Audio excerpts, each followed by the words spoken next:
তুমি আমাদের ডেকেছো দাদা?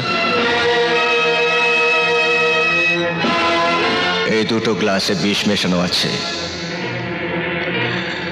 আমি বলছি তোরা এই বিষটা খেয়ে নে।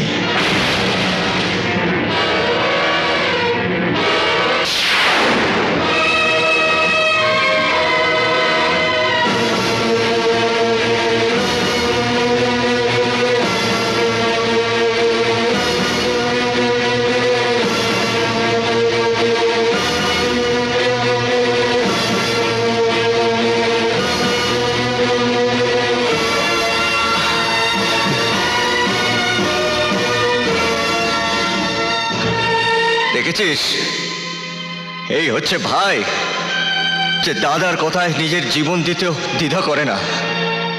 আর তুই হচ্ছিস আর এক ভাই, যে সমানে দাদাকে অসম্মান করে যাচ্ছিস। মোহন, মোহন, এদেরকে হাসপাতালে নিয়ে চলো। না না, তারা দরকার নেই।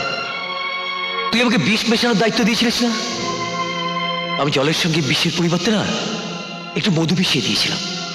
আরে ওই শাওলটা বিয়ে করুক বা না করুক, তাতে আমাদের কি যায় আসে রে?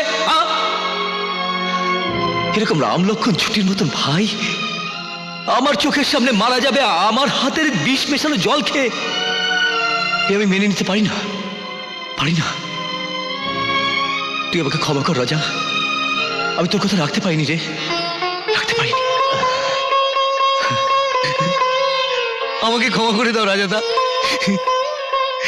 আমি ভুল করে ফেলেছি। আরে দূর, ক্ষমা চাও দাদার কাছে, যাও। দাদা, আরে ঠিক আছে ঠিক আছে, চল আগে ওকে মালাটা পরিয়ে দিবি, চল চল।